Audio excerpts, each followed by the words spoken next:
I'm doing fine. So leave me alone, so leave me alone, so leave me alone. I'm doing fine. So leave me alone, so leave me alone, so leave me alone. I'm doing fine. So leave me alone, so leave me alone, so leave me alone. I'm doing fine. So leave me alone, so leave me alone, so leave me alone, leave me alone.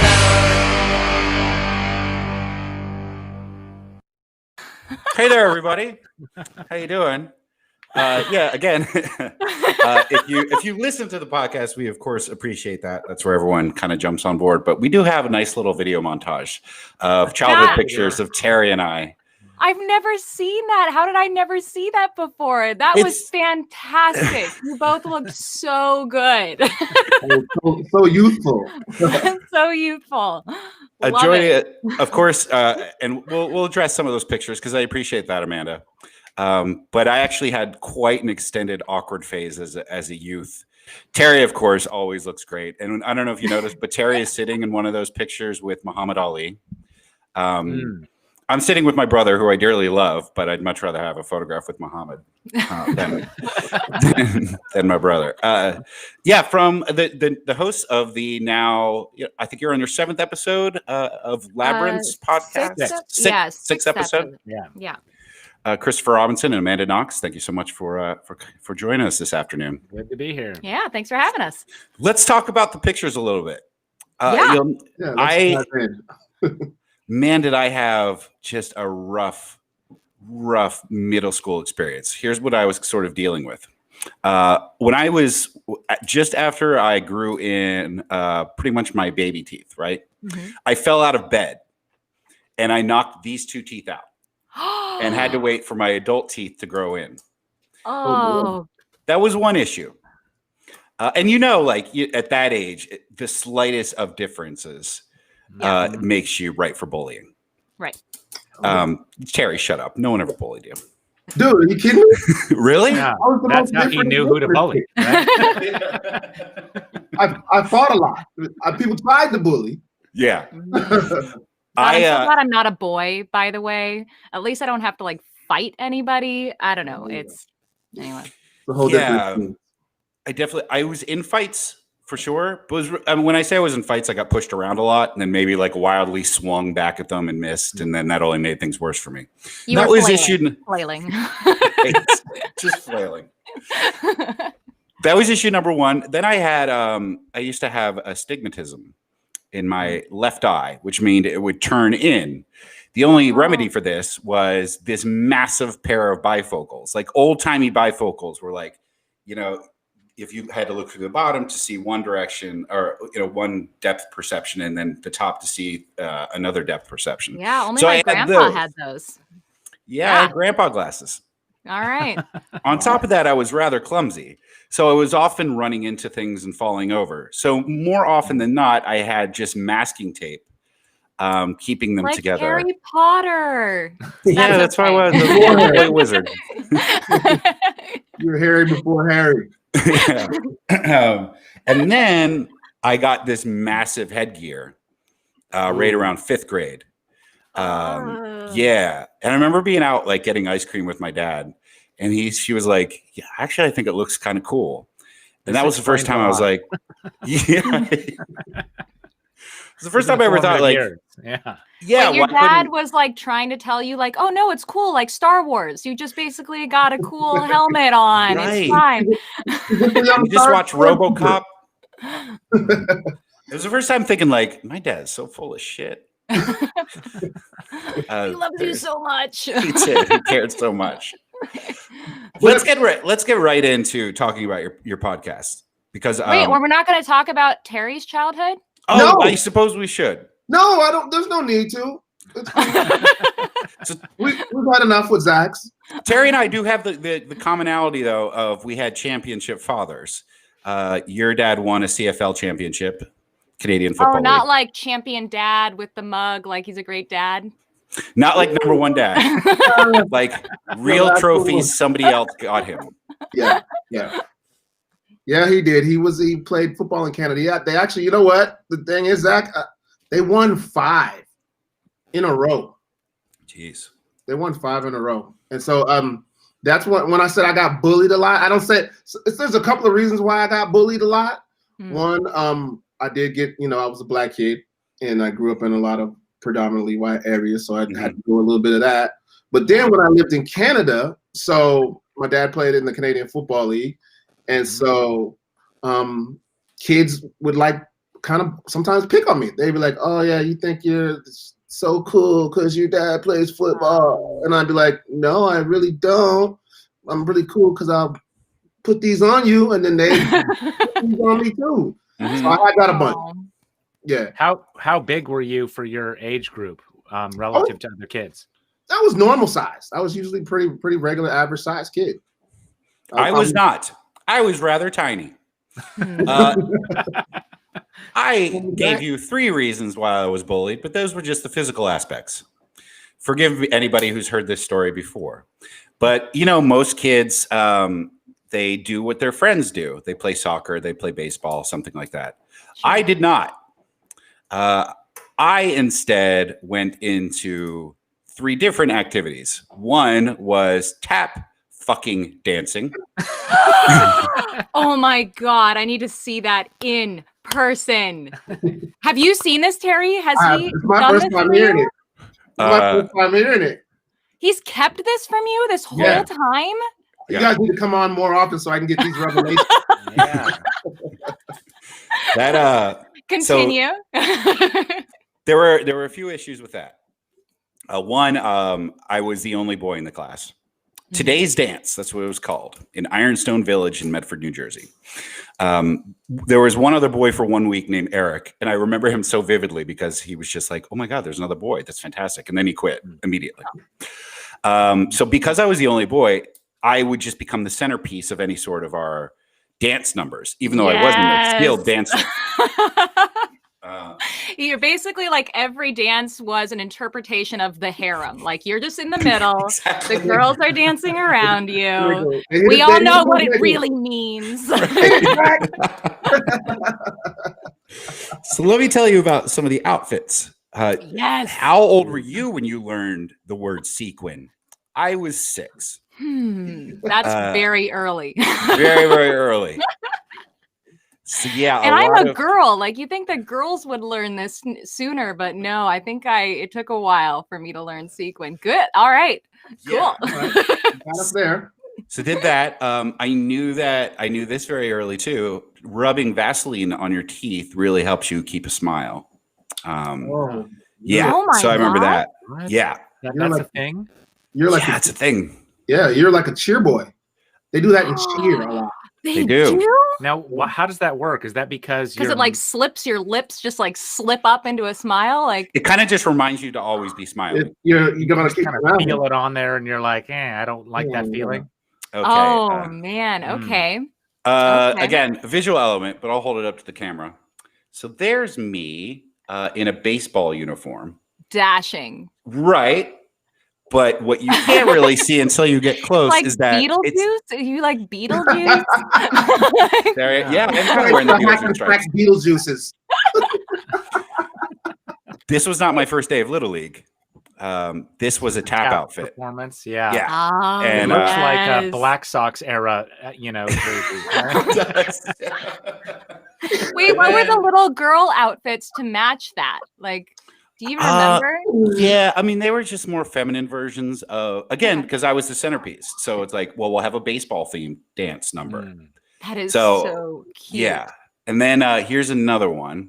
I keep putting the wrong direction.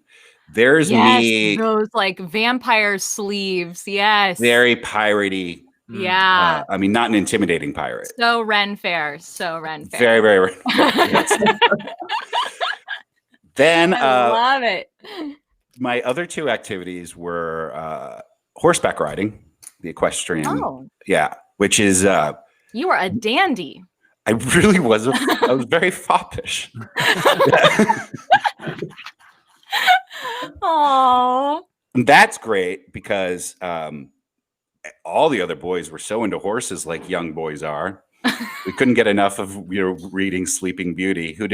What 8-year-old doesn't have a dog-eared copy of that? Oh man, that's a hard one. I Yeah, remember and being then surprised at how sad that was when I read it. I it was was like, it's a girl's book.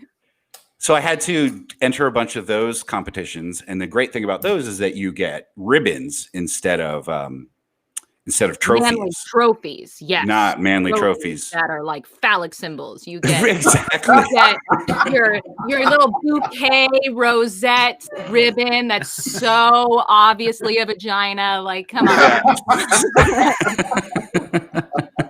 So yeah, you're right. For show and tell, I would bring them in because they were the things that I was accomplishing. So yeah, I would just hold up a vagina basically in front of class. And man, lots of other words I learned way too early, slurs and such. And the third thing was modeling. Terry's like, what? I'm loving every minute of this. Keep it going, please. Which perhaps was the most scarring of all of them. You were sorry? When you're in second grade, any reason to get out of school is a good reason. Dentist appointment, fantastic. Absolutely. Still rather go. I preferred school to having to leave school for the day to go modeling. It was fascinating. Whose idea was this? Because I had a childhood modeling moment when like my dad worked for the Bon Marché and they were having like a Gap Kids walk down the aisle kind of thing. And he just sort of signed me and my sister up last minute. And I remember like refusing to wear any of the girl clothes. I only wore boy clothes. And I felt like so cool. Like I remember I had like a hoodie and I was like walking down the thing. And at the end of like the runway, I like flipped my hoodie back and I was just like, yeah. And people were like, damn, that's girls rocking. That was the end. I never did it again. Lucky you. That was right there. Yeah. Yeah. So I did some runway work. My thing was to look at the watch. That was like my signature move. It's not wholly original, but again, I took runway lessons, by the way, too. Wow. Again, all in Medford, New Jersey, modeling capital of the world. You've had a bizarre childhood. It was very bizarre. Yeah, it was. But- It was definitely I don't even blame. I think I got bullied by kids like half my size, just because I get it. Yeah, like I would pick me too. It's Jersey, man. You got to be a little tough to live in Jersey, don't you? From what Jersey's a tough place. It's true. Yeah. But I was able to exact revenge on one of my bullies because I did have a growth spurt. That was nice. Yeah, he didn't even remember the shit. I had to like reintroduce the story. Like suddenly a big guy, and you were like, "Bitch!" Like, why? Yeah, this guy's like, now. I don't think I even know you. If I do, it's certainly been at least 10 years. Like, yeah, well, just serve cold and all that. Gave me a wedgie in third grade and hung me on the flagpole. Now I'm a man. Yeah. Thankfully, I did have that growth spurt. I'm a rather large person now, and also past really your kind of your bullying years. If someone were bullying me at 41, it would just be confusing for all of us. Like, Well, you'd be surprised. There are still bullies that float around at the age of 40. Yeah. And 72. Yeah. Yes. Random number. God. Just could be anybody. Pick that out of there. Grandpa bully. Totally. So since we last had you on, you've launched a podcast called Labyrinths. Mm-hmm. I made the mistake of falling asleep to it last night. Wait, which episode? The Polanski episode. Oh, okay. So yeah. Polanski rocked you to sleep. Okay. Yeah. And it's just when I'm listening to something, it does sort of infiltrate my dreams. Okay. So what happened? Well, it's very possible I had some like Polanski as Predator nightmares. Not that I don't anyway. Par for the course. Yeah. But it's everyone's familiar with the story. The director Roman Polanski, famous for a number of reasons, first and foremost for being probably the premier director in the United States for a decade. Totally. And then also the husband of Sharon Tate, victim of the Manson murders. And then I'm not sure how to rank these three things, but also was exiled from the United States for the past 40 years because he raped a 13-year-old. Wow. Exiled is a weird word because Yeah. the United States has been trying to extradite him. Mhm. They're like, get Yeah. over here. And he's Yeah. like, no. Yeah, no. He fled. He fled He the fled the United United States. States. Self-imposed exile. Self-exile. Okay, yeah. Yeah. And then, but since that time, he didn't stop. He never really stopped working as a director. In fact, he's won a Best Directing Oscar. I mean, he made The Pianist, and I remember bawling my eyes out watching Which, that by the film. way, that the Oscars don't seem to want to acknowledge that. When we were trying to license a little clip of that award ceremony, the Oscars just flat out denied us and said, we will not license this clip of Harrison Ford awarding Polanski the Oscar. And we were able to get it through another source. But I think that they want to sort of toss that into the memory hole and pretend like it didn't happen, you know? Yeah. They've had a few moments like that. I mean, remember the Elia Kazan thing too. I'm sure they're not into people revisiting that. But I knew that story, of course. But I had never heard the victim's voice. Her name is Samantha Geimer. And that was the first time I really heard her side of the story. And it really did change my whole perception of what happened. And I thought it was remarkable the way that she was able to, I understand it's like 47 years ago at this point, but the things that she had to go through. And I thought it probably for me, the most telling moment of the podcast was when she said she'd rather relive the rape than the way she was treated afterwards. Yeah. Did you get to hear this, Terry, at all? No, Did you get to hear this? I did not. No. So like Samantha Geimer is a remarkable person. And the way that this whole episode actually came about was I had like written a piece about, you know, when your personal trauma becomes other people's entertainment. And she like retweeted it and actually like reached out to me over social media to be like, hey, I also know what it's like to be at the center of, you know, the trial of the century and for like my whole identity and perspective to be subsumed and overwhelmed. And anyway, so she had all these like great thoughts about how people want to make the story of what happened a very simple black and white story. And they want to sort of like get their hooks into it as like a, you know, a hero role. So there was these judges and there was the media who were really trying to spin this story up so that they could get a lot of recognition for it. And in the meantime, what she wants, what is good for her as like a young 14-year-old girl who was raped by this person is very different than what like the judge wants and very different than what the media wants. They want to turn it into this huge thing. And she wants to like, she's okay. She's like not traumatized, or at least she was traumatized, but like everything else that came after was even more traumatizing. So what really, one of the things that really struck me in that interview with her was when she said in the immediate aftermath, talking to the DA and the officials in the court, she heard people talking about her and saying, oh, it's unfortunate there wasn't any rectal bleeding. Right. Yeah, like if only she'd been hurt worse, things would be better. so much better in court. Right. It would be better so for much better. We could really nail Polanski more if she had been hurt worse. Yeah. It's too bad, you know, and it's like, really, it's too bad that I wasn't hurt worse. Like she could see very early on, even as a 14-year-old, that the incentives were misaligned in this way, so that what was good for her healing and recovery was not at all incentivized by what the DA wanted.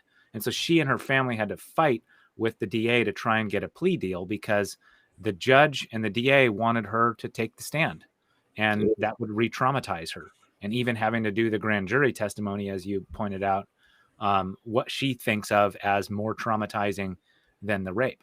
And of course, the trial goes on for a year, you know, and it's like the rape was 15 minutes. And from her perspective, she was used by these other powerful men for their own purposes for a much longer time and in a much more public way. And I think also she's like living with this interesting sense of I wouldn't call it guilt because she's not the one who's pushing for this, but she recognizes that people want to use her to harm him. Right. And like, right. and she's like, I don't want you to be using me as a weapon against another human being, because like he and I, have their own sort of journey of reconciling amongst themselves. But meanwhile, everyone keeps wanting to use her trauma as a means of like a club to beat him, going after him Right. symbolically. Yeah. And she's like, hey, if the thing he did is wrong because he hurt me, then hurting me is bad. So if you're gonna hurt me to get him, like hurting me is still bad. you Right. know? Yeah. Right. What instantly jumps out to me about this entire story, and it's interesting that we talked about our awkward childhoods before we started this whole segment, is that we're talking about a 13-year-old child.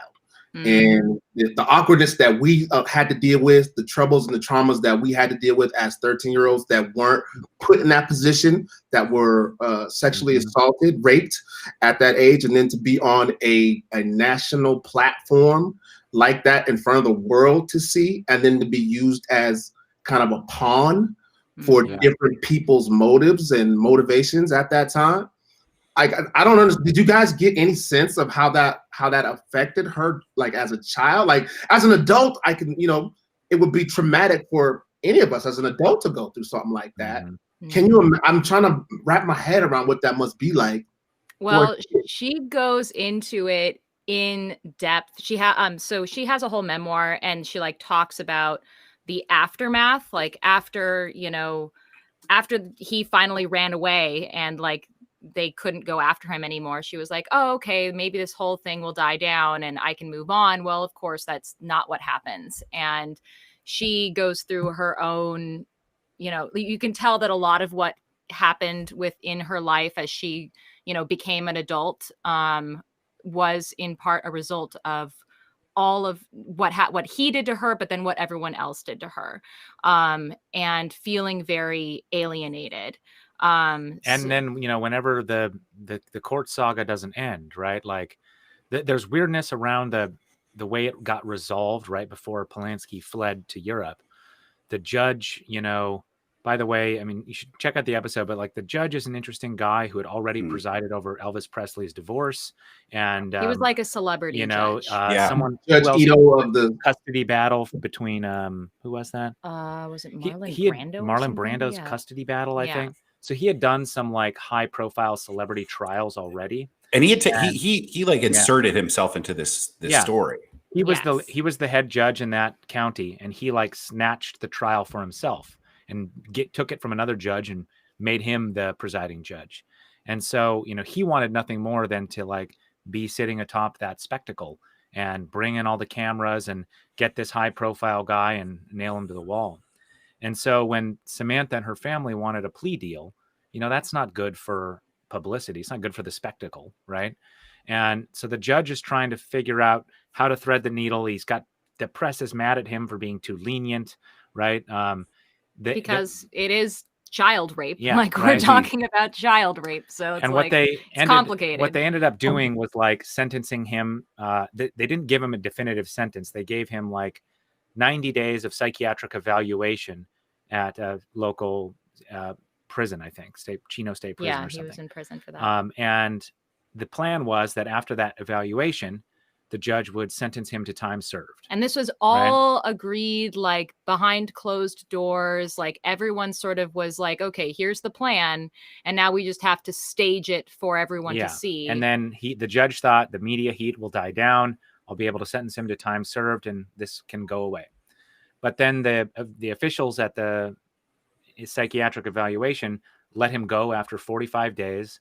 And they said, this is a kid who grew up in the Holocaust, whose wife was brutally murdered in the Manson killings, and he's already suffered enough, and imprisoning him will only further traumatize him. And they released him. And then the media was in an uproar saying, oh, God, that's it, 45 days. And then the judge reversed his decision that he had said before, time served was the plan. And then he said, I'm considering up to 50 years in prison. So a de facto life sentence. And that's when Polanski hopped on a plane and fled to Europe.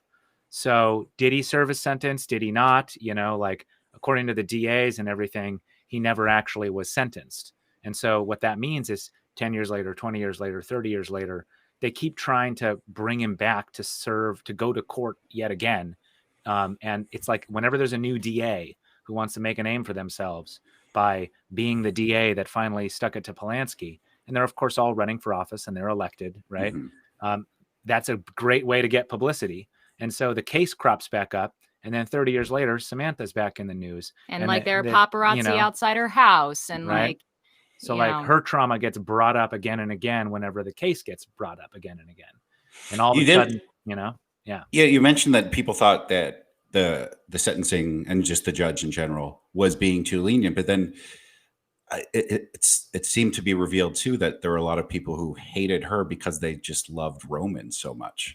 Totally. Yeah, definitely. Like at the beginning, the story was she's a little 13-year-old hooker and her mom is pimping her out to try to like get dirt on people and get money from them.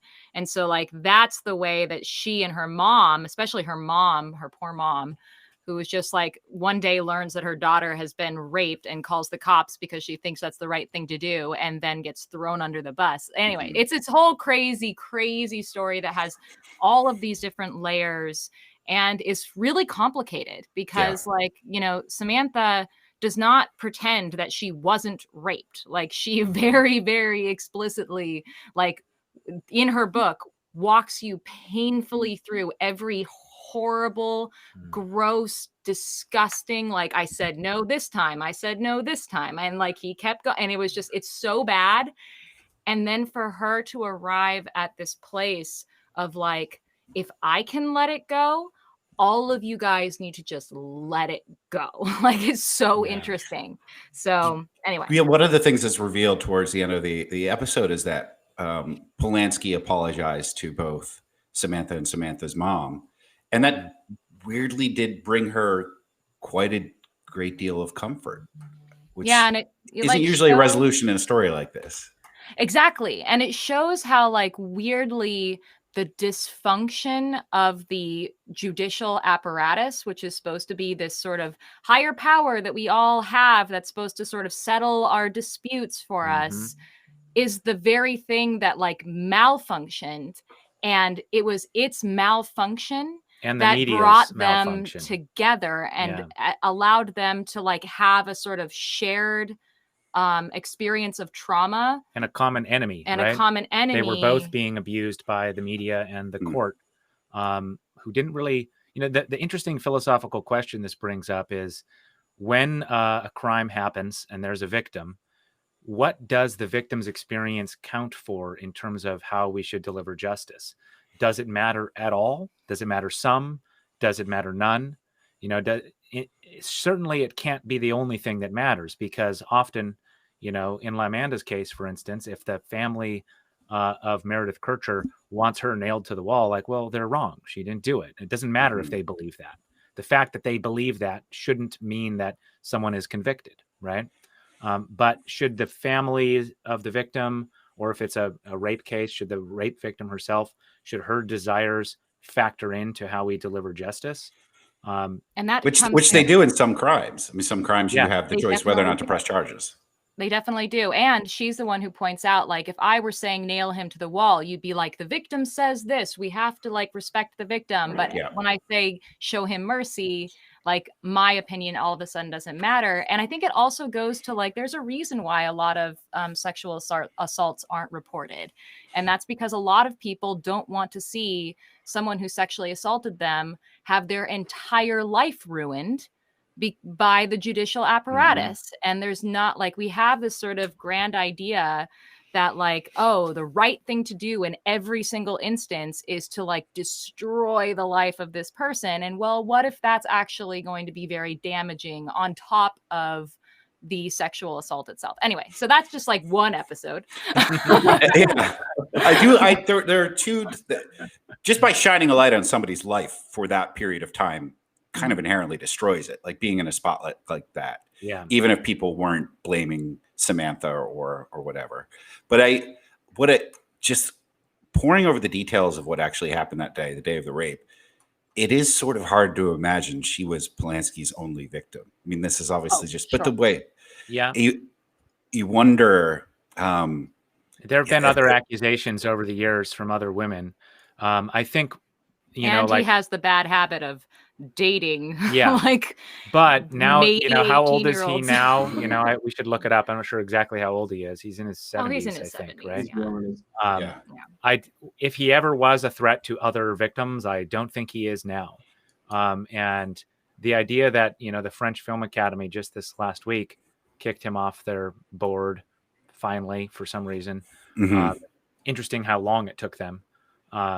It's like that they're still trying to punish this guy who, by all accounts, having his reputation smeared for 30, 40 years.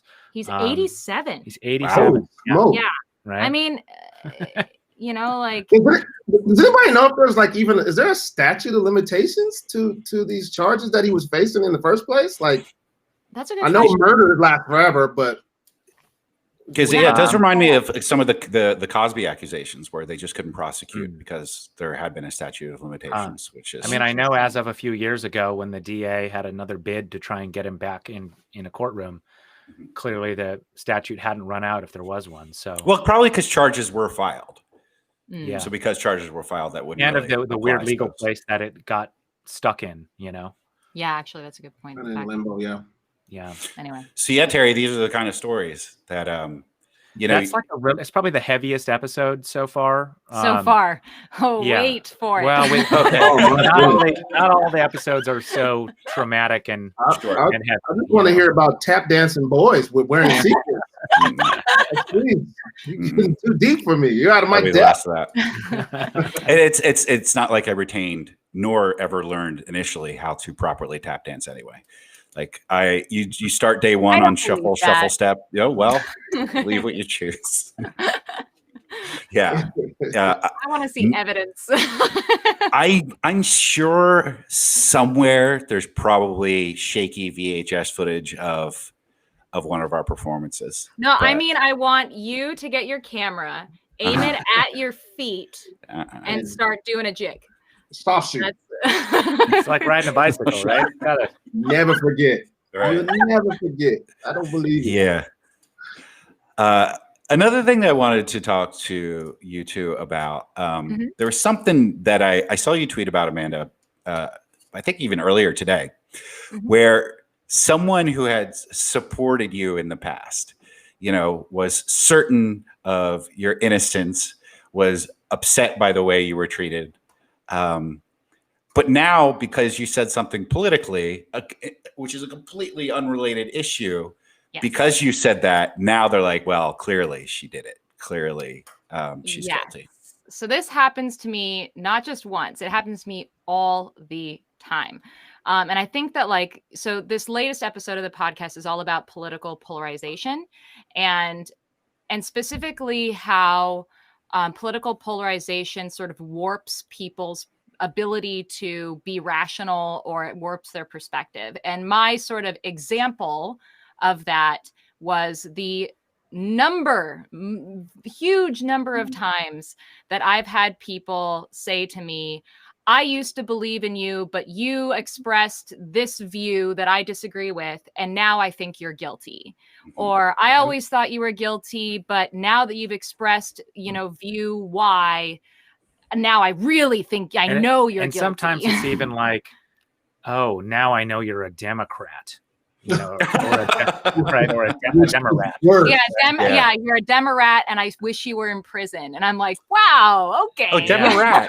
Democrat. It's so much better than that. Yeah. But the point being that it isn't just from people on the right who assumed that I supported Trump because Trump had expressed support for my case in the past, but also people on the left who are equally guilty of saying things like, oh, Amanda, you should shut up because you're a privileged white woman and everything that you went through doesn't compare to person X, and it's they're both ways of sort of, and both people on the left and the right have done that thing of saying, well, you expressed a view I disagree with, so I now think that you're a bad person and therefore committed murder. Mhm. And I found that that was just a fascinating example of how visceral political polarization really is, and how it's not just about right here, right now, what ideas are we all fighting about? It's something like that's really deep in all of us. And we talk about that in the episode, how really like how deep that is. Like In the 50,000 context of maybe, yeah. in the context of maybe bringing the country closer together, or just Yes. Yeah, totally. In the sense that, like, if we can acknowledge where our feelings of especially like hatred for each other are really coming from, maybe we can also have more control over them and sort of indulge in them less, so that we can have a more productive and, you know, compassionate way of approaching ideas, and the ways that, you know, as a culture, like the idea that we even have democracy right now is like such a new thing in the history of humanity. And it's really hard. Our brains aren't actually wired to do this well. So of course we're like fucking up in a lot of ways. And if we acknowledge that fact, then we can sort of, first of all, appreciate how precious it is that we're even able to talk to each other without like in the mass history of basically genocide, right? I mean, like racism, xenophobia, genocide, that's like the beginnings of humans dating back 50,000 years. That's what we do. We go to some other place, we meet some other group of humans, and then we exterminate them if we're more powerful. Yeah. And then like, that's what we did for 50,000 years. And then like a few hundred years ago, people are like, let's maybe not do that. And so we're just sitting in this tiny new way of being, where we don't just roll over people who we disagree with. So we're And kind of it's like denying our instincts. yeah, totally. Democracy is a huge denial of our instincts, right? And thank goodness. Yeah. Like, oh my God. I mean, rape was just the norm. So that was how people procreated. And I'm super glad that isn't the case. We've been especially like disturbed by, you know, like immediately when it became clear that Biden won, we started seeing all these people saying, look at this historic vote. What a mandate. And I'm like, a mandate? Are you kidding me? Like 73 million people voted for Trump. Like after all the horrible shit Trump has done, after witnessing that for 4 years, after witnessing him like tear the country down, they still voted for him. Mm-hmm. That's scary. And we should figure out why they did that. And like, if you think that because Biden won by 5 million votes, that means that suddenly the country isn't divided. Like, no, the country is horribly divided still. A lot of people didn't want Biden. Yeah. Why? You know? I would love to get your opinion on that. Like, why do you think that is the case? Because I mean, immediately following the election, and we started getting the votes in, and it was clear that Biden was going to win, I still saw that Trump had 73 million people voted for him.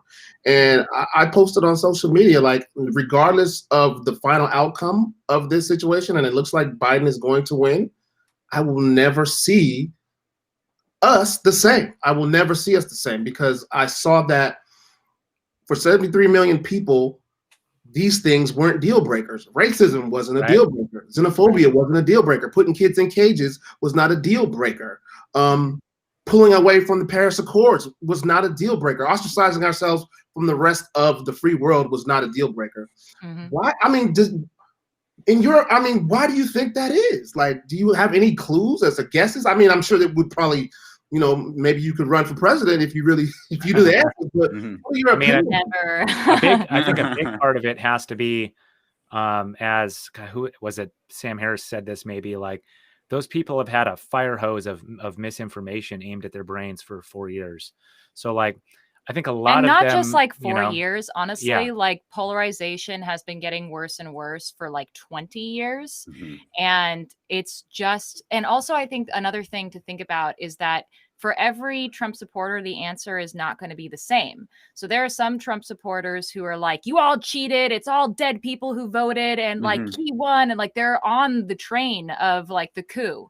And then there are those who are like, I voted for Trump, but Biden won, and Trump is misbehaving now. And if it comes down to it, I hope the military, you know, pulls him out, like out of the White House. And like, so there are different people, but I do think that like a lot of partisan misinformation that is appealing above all else to identity is what it ultimately comes down to. I think it is, for me, it comes down to what I think is actually the strongest emotion, which is hate, or strongest feeling. Trump hates the same people that Trump hates Antifa.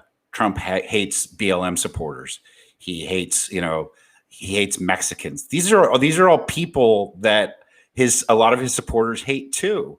And he just tells them, yeah, I hate them. It's okay to hate them. And that unites them.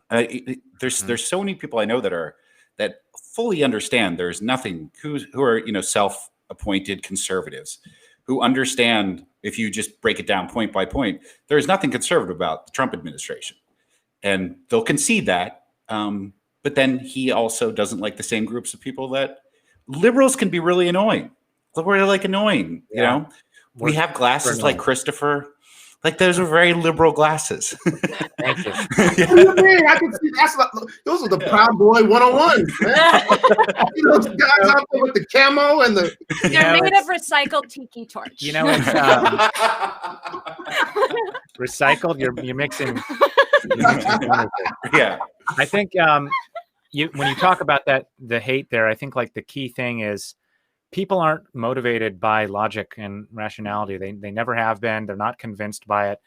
We built up systems. It's all a charade, like even in a court of law where you try and determine if someone's guilty or innocent, there's all these rules in place to try and force us to act logically. But ultimately it comes down to which story is more emotionally compelling, the story about guilt or the story about innocence. And when it comes to whether someone supports Trump or whether they support the Democrats or the Republicans, I think a lot of it is just this emotional thing. And, the left, the way they emotionally communicate with most of society, I think is from a place of elitism and condescension, and telling people that you're not good enough and that you're guilty for things, even if you don't think you're guilty for things, that you're guilty for the sins of the people before you, who you represent because of your place in society. And then on Trump's side, he's saying, come as you are, I accept you. All the things that are wrong with society aren't your fault. It's all those other people who don't look like you. Regardless of how right, like regardless of how true any of that is, emotionally, the message is, I accept you on one side, to those white people anyway, right? And on the other side, right? Yeah. Although, interestingly, Trump gained support among minority populations this election. He gained support among Black men, women, gay people, Muslims, Hispanic people. He gained support from 2016. It's crazy. I think when you start at 0 or 1, the only place you can go is up. So I think that's right.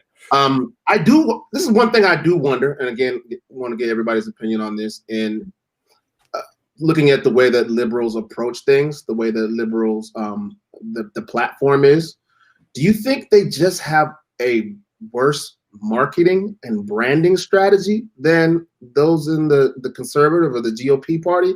Because the way I look at it, I look at the things that the conservative party, the GOP, is selling and telling the people out there. It's completely, most of the time, farcical. Like the people who really ardently support the conservative movement are the ones usually getting hurt the most by it. But they buy that over and over and over. Whereas liberals, they'll come out and they'll say these things, and the messaging and the wording is just taken completely wrong by people who they should be trying to attract. Like defund the police kind of thing? Like defund the police, yeah. Yeah. Yeah, I think that was definitely a messaging failure. And of course, like Fox News takes that and then presents the whole left as if the whole left is Antifa. And you saw Trump do it during the debates. He tried to frame Biden as, the party of AOC and Bernie. And Biden's like, I'm all not of these Bernie. Campaign commercials where it's like a woman is frantically dialing 911 and they're like, sorry, you're being raped. We don't care. Right, which is, I love that, because like, why would you call, the cops are gone. Why are you still calling 911 anyway? Was that a real commercial? That was like a real, it wasn't that. It was a real commercial. But it was a real commercial. Yeah. It was. So yeah, and that's plus the other thing, like you alluded to just a second ago. So I hear all these people saying, "Oh, when Biden wins, blah blah blah blah, at least we're not gonna burn down the cities and burn down the towns like you liberals." Well, wait a minute. I don't think that was the thing where people were protesting and rioting when they were burning things. It was a completely different issue. They weren't complaining and rioting and looting because of the presidential election. That never took place. It was a matter of police brutality when people were taken to the streets and their frustration at watching black man after black man after black man being murdered on television. It wasn't anything political. It was about our socio-economic situation and dealing with police brutality. So they're conflating two different things, but their message is getting across as such, is that these are the liberals, these are the Biden people that are out there burning cities. Yeah, that's what I would have done. I mean, if I were and I have a friend who's on Fox News all the time, Jason Rantz. I've helped him write right-wing headlines. Like, it's not hard. It's not hard to conflate those two issues and do it effectively. Like, how can I make something sound well, like and this is why, like, good politicians virtue signaling. You say that. It makes it easy. Yeah, you have to like always be thinking, how can people take this out of context? Whatever I say, how can they twist it? How can they chop the end off and make me sound stupid? And most of all, how can I make it sound like I'm not like I'm not protecting myself, I'm attacking you. Like, the thing that the right did about this entire thing is they made it seem like a bunch of crazy, sexualized, atheist people of color are coming in and they're gonna like burn down your house. And that's like for no reason. And like that's what was portrayed. And effectively, well, it's like suburban housewives. And, like when Chaz happened, when Chop happened, my first thought was, oh, this is a gift to the Republicans. Exactly. This is a great gift to the Trump campaign. Yeah. It's everything the Trump campaign wants. Yeah. The longer that's in existence, the more campaign ads they can make to say, look at the crazy liberal vision of America where cities are out of control. There's no law and order. Yeah. And like from a purely political, pragmatic perspective, which of course none of those people on the ground have that. But if they did, they would think, well, is this going to help our chances of election for our team? The answer is clearly no, because of how the other side is going to weaponize it against you. And I don't want to put this out there for you guys to know and for all of our viewers and listeners to know, because I know they're going to probably check this out from a bunch of different demographics and different areas. I just want to let you guys know this and understand this. As a black man, I know a lot of black people. I know a lot of black people from coast to coast, from south to north. I don't know one person that ever looted or burned or kicked in the window. Yeah. So this image that you guys have of this BLM crazed, Africanized is the word, right, Zach? Like the bees. Africanized bees. Very dangerous. Crazy. These Africanized people. It's a fallacy. It's a fallacy. It's not the case. People are playing on your fears. Again, like I was talking about earlier, you've been sold a bill of goods. It's all about marketing. It's all about branding. You're afraid of the boogeyman. It doesn't. Well, it was when you saw support for the defund the police movement, and then they would break down polls by race, and it would be like 87% in Seattle of progressive white liberals would be like, yeah, get rid of the whole thing. And, the 7 black people in Seattle, 5 of them were like, no, we kind of need them. Or when things go wrong. The chief of police I was think like, the left, Carmen Best loses her job because of Black Lives Matter movement. But that's been a recurring theme for Terry and I. Kind of stuff, I think that it's not as damaging when the left sells its version of that fallacy. It doesn't demonize as much. It tends, because people on the left have this like care harm foundation of their morality where they're always looking out for some group that needs protection. Like I saw today, Biden tweeted something about Trans Remembrance Day, saying which is today, saying like, we need to stop the epidemic of violence against trans people.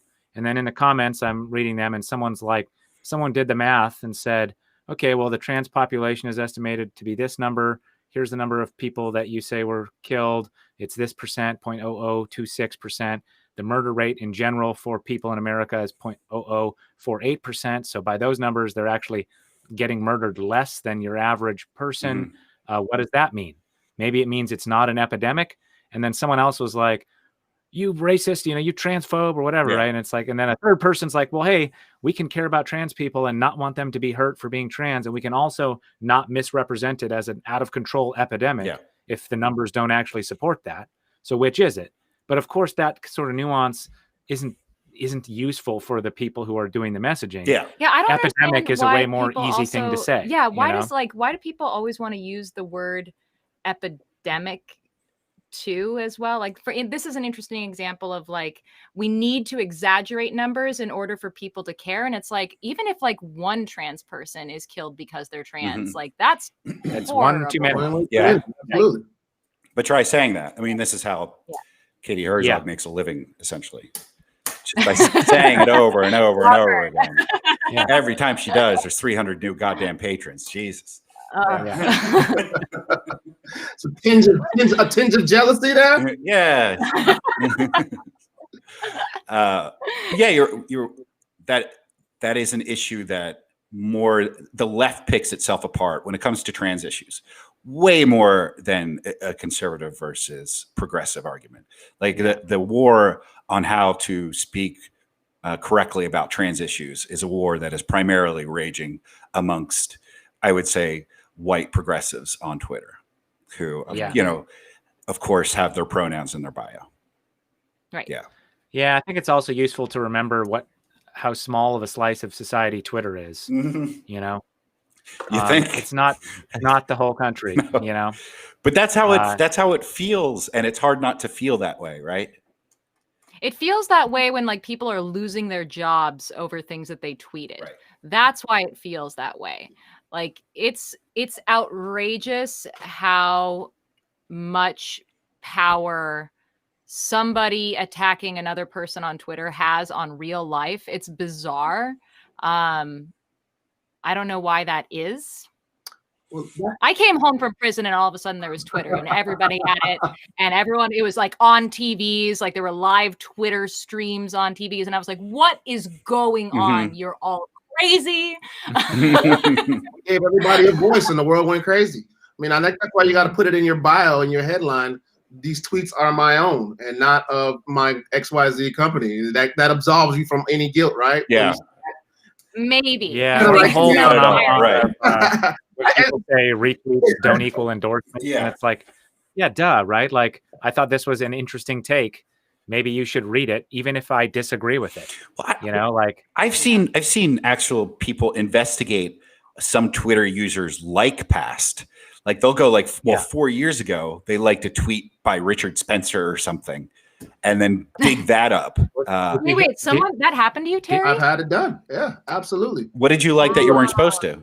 I mean, I can't remember exactly what it was, but I remember somebody saying stuff. Oh, I think it was something to do with like calling me a hypocrite for not calling out the Black Lives Matters protesters and blah blah blah. Like why weren't you saying anything back then when this was happening, when the looting was going on in Seattle? And then I was like, and he brought up like one of my old tweets, and I was like, oh, so I was like, how do you search my tweet? Because I don't even know how to search my own. I had to really research. I don't either. I had to figure it out. I did. I went and researched how to search my own. We know how to do that. We have to do it quite frequently. Yeah. Because whenever if someone's going to interview Amanda, we have to search their Twitter history and see if they've ever talked about Amanda. Right. Because if they're a hater, we're not going to sit for that interview with somebody. Yeah, I'm remembering now. It's this reporter. He does the Capitol Hill Seattle blog, and was just getting trashed as this like pro cop fascist because he was liking tweets by the SPD, and unfortunately, you have to tag a heart to like it. Off with his head. But he was just doing it to catalog them. So like later he could go back when he's filing a story and then mention it. Like, and also you're allowed to like a comment from a police officer. Like it's fine. Like it's not the end of the world. Not if all cops are bastards. Though. 1312. If you live in the ACAB world, you know. I'm sorry. I'm just gonna go out there on a limb and say that all cops are not bastards. Like, it's not true. No, not all cops. Not all cops. Don't say are that. bastards. Yeah, right. Not all cops are NACAB. bastards. Yes. Yeah. Yeah. I know plenty of law enforcement that are great people who have helped me tremendously in my own case and trials. And like, I'm glad that there's someone I can call if I come home and my house has been broken into. Like, I can't deal with this shit on my own. I don't think anyone really, it's just something you say too. I mean, does anyone really think all cops are bastards, or are they just sort of caught up in that movement now where it's just this way of letting somebody else know, where you were when CHOP was happening or where your heart lie? I think mean, maybe a question sure. to be edgy. I think that, if it all boiled down, there was a guy with a gun right there coming at you, you want to have a police in front of you, even if you said all cops were bastards like 3 seconds ago. Mm-hmm. You want the cop to be there. Yeah, I don't know. I don't know anybody. Unless you're a true hardened criminal and you were in a criminal lifestyle and you didn't want these guys disrupting your lifestyle. Sure. No, that would make sense to me. Fair If you're enough. running a criminal enterprise, you probably are a fan of no police, except for the ones on your payroll. Right, exactly. Those are the Yeah, actually, Yeah. the, police are very useful the for police criminal that are enterprises. bastards. Yeah. That's true. Oh, well, so we're gonna wrap it up. It's getting close to the top of the hour.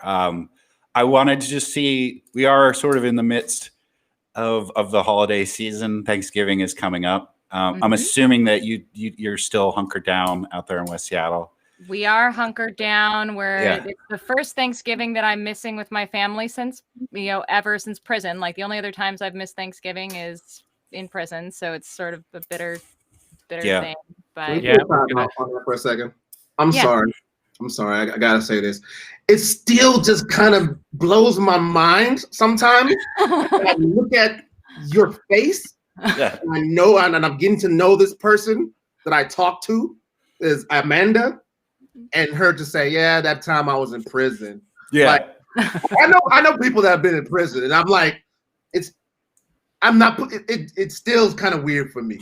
It is jarring because It's weird. you kind of you feel like that sentence. Oh, since I decided to just stave during the holidays at prep school, and then it's like, no, the word prison comes out, and you're like, oh, that's right. Oh, Yeah.